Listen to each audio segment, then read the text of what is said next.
আসসালামু আলাইকুম প্রিয় দর্শক, আজ আমরা চলে আসছি অনেক দূর। আপনারা দেখেন জায়গাটা দেখেন,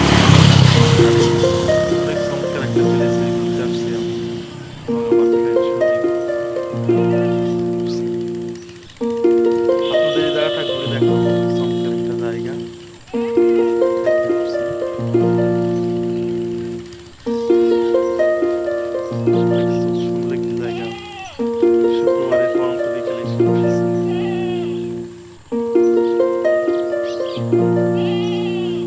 আমাদের প্রোগ্রাম দয়া করে আমরা চলি, দেখতে পাচ্ছি।